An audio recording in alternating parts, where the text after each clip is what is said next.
Hello, donc là on va se faire un petit exercice type bac de révision sur les fonctions et les suites. Donc un classique du bac, l'exercice est affiché au-dessus. On va le corriger dans le détail. C'est parti, révisons suite et fonction. Donc là, on va se proposer un exercice type bac sur les suites et fonctions. Et donc on considère la fonction f définie sur l'intervalle 0,1 par f de x égale 2x exponentielle moins x. Et on admet que la fonction f est dérivable sur 0,1, évidemment. Résoudre sur l'intervalle 0,1 l'équation f de x égale x. Et ben on va dire soit x appartenant à 0,1, f de x égale x, ça signifie tout simplement que 2x exponentielle moins x est égal à x. Jusque là, je pense qu'il n'y a pas de souci. Et ensuite, qu'est-ce que ça signifie? Si je bascule x d'un côté, ça me fait 2x exponentielle moins x égale 0. J'ai plus qu'à factoriser par x. Et ça me fait x facteur de 2 exponentielle moins x moins 1 qui est égal à 0. J'applique le théorème du produit nul. Soit x égale 0, soit 2 exponentielle moins x moins 1 est égal à 0. Je poursuis. Et donc, ça me fait soit x égale 0, soit exponentielle moins x égale 1,5. Et donc, je vais passer au ln pour faire tomber le x. Donc, j'ai soit x égale 0, soit moins x égale ln de 1,5. Rappelez-vous, ln de 1 sur a, c'est moins ln de a. Donc, si j'ai moins x qui est égal à ln de 1,5, c'est comme si j'avais moins x qui est égal à moins ln de 2. Si moins x est égal à moins ln de 2, ça fait x égale ln de 2. Donc, j'ai soit x égale 0, soit x égale ln de 2. Et mes deux solutions sont 0 et ln de 2. Donc là, on a répondu à la question 1a de façon assez simple. Ensuite, 1b, on nous demande de dériver. Je pense que c'est assez simple de dériver. On a simplement un produit, un u fois v, assez facile à maîtriser. Donc on va dire que f est dérivable sur 0,1. Pour tout x appartenant à 0,1, f de x, on sait que c'est 2x exponentielle moins x. Donc on va prendre pour u 2x, pour v exponentielle moins x. Et du coup, on va faire u'v plus uv'. Donc évidemment, ça va me faire 2 exponentielle moins x plus moins 2x exponentielle moins x. Donc ça me donne f' de x égale 2 exponentielle moins x moins 2x exponentielle moins x. Et ensuite, je peux factoriser, bien évidemment, par 2 exponentielle moins x. Et donc, ça me fait 2 exponentielle moins x facteur de 1 moins x. Et c'est ce qu'il fallait démontrer, a priori. Après, le 2, que vous le mettiez... que la parenthèse, vous la mettez devant l'exponentielle ou pas, c'est une multiplication, c'est commutatif, donc il n'y a aucun souci. En C, on nous demande de donner le tableau de variation. Donc là, je n'ai pas donné le tableau de variation, j'ai simplement étudié les variations et dit si la fonction était croissante ou décroissante. Évidemment, vous savez qu'exponentielle moins x, c'est un nombre strictement supérieur à 0, et vous savez que si x appartient à 0,1, et 1 moins x, il est supérieur ou égal à 0, d'accord? Parce que x sera inférieur ou égal à 1. Et donc, par produit, avec 2, également, j'ai f' de x qui est supérieur ou égal à 0 pour tout x de 0,1.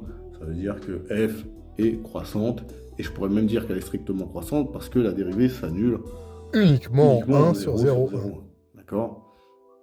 Et donc, voilà, si vous voulez faire un tableau de variation, vous faites une flèche vers le haut, il n'y a pas de sujet. Ensuite, on nous dit on considère la suite un définie par u0 égale 0,1 pour tout entier naturel n. Et u indice n plus 1, c'est f de un. On nous demande de démontrer par récurrence que 0 inférieur ou égal à un, strictement inférieur à u indice n plus 1, strictement inférieur ou égal à 1. On va commencer par l'initialisation. On va essayer de montrer que 0 est inférieur ou égal à u0, strictement inférieur à u1, et inférieur ou égal à 1. U0, on sait que c'est 0,1. U1, c'est 2 fois U0 fois exponentielle de moins U0. Ça fait 2 fois 0,1 fois exponentielle de moins 0,1. Ça fait à peu près 1,180. Et donc, tout de suite, ce que je remarque, c'est que 0 est inférieur ou égal à U0, qui est strictement inférieur à U1, qui est inférieur ou égal à 1. Donc, on a initialisé les choses et on va passer à l'hérédité assez facilement. l'hérédité, qu'est-ce qu'on va faire? On va supposer que la propriété est vraie au rang n, c'est-à-dire qu'on va supposer que 0 inférieur ou égal à un, strictement inférieur à u indice n plus 1, est inférieur ou égal à 1. Et nous, ce qu'on veut montrer, c'est que 0 sera inférieur à u indice n plus 1, inférieur ou égal, bien évidemment, qui lui-même sera inférieur strictement à u indice n plus 2, et qui sera inférieur ou égal à 1. Alors, on va partir de ce qu'on a supposé, notre hypothèse de récurrence, c'est que 0 est inférieur ou égal à un, qui est strictement inférieur à u indice n plus 1, et qui est inférieur ou égal à 1. Comment je passe de un à u indice n plus 1? J'applique la fonction f, et donc ça n'a pas changé le sens de l'inégalité, parce que f est strictement croissante sur 0, 1. Donc j'ai f de 0 inférieur ou égal à f de un, inférieur ou égal à f de un plus 1, inférieur ou égal à f de 1. F de 0, on l'a vu tout à l'heure, ça faisait 0, quand on a résolu l'équation f de x égale x, on avait comme solution 0, donc on sait que f de 0, ça fait 0. Donc, inférieur ou égal à u indice n plus 1, inférieur strictement à u indice n plus 2, et en effet, f de u indice n plus 1, c'est u indice n plus 2, et f de 1, je l'ai calculé, ça fait 2 exponentielle moins 1. 2 exponentielle moins 1, c'est strictement inférieur à 1, et comme c'est strictement inférieur à 1, je peux dire que c'est inférieur ou égal à 1, et par transitivité de l'inégalité, moi je sais que du coup je peux dire que j'ai 0 inférieur ou égal à u indice n plus 1, strictement inférieur à u indice n plus 2, inférieur ou égal à 1, et c'est ce que je voulais démontrer.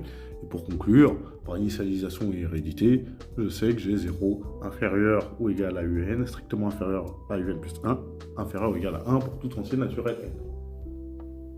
En B, on me demande d'en déduire que la suite un est convergente. Mais pourquoi elle est convergente? Ça va être assez simple.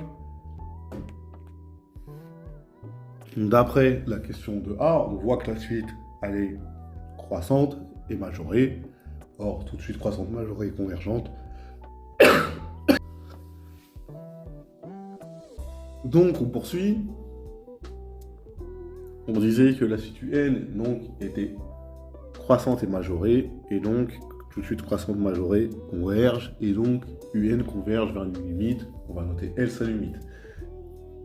D'accord? Ensuite, on nous demande de montrer que la limite est ln de 2. Ça va être simple. Donc, on sait que pour tout entier n, u indice n plus 1 égale f de u indice n. Et du coup, par unicité de la limite et passage à la limite, j'ai L égale f de L. Or, rappelez-vous qu'en question 1a, les solutions de l'équation f de x égale x étaient 0 et ln de 2. Donc, j'ai L égale 0 ou L égale ln de 2 d'après la question 1a. Et pourquoi je ne peux pas garder L égale 0? Simplement, je sais que U0 est strictement supérieur à 0 et que la suite UN est croissante, même strictement croissante. Donc, étant donné que je démarre à quelque chose qui est plus grand que 0 et que je ne fais que augmenter, je ne peux pas tendre vers 0. Et donc, L égale ln de 2. Et donc, la limite de la suite est ln de 2. Et voilà, on a terminé.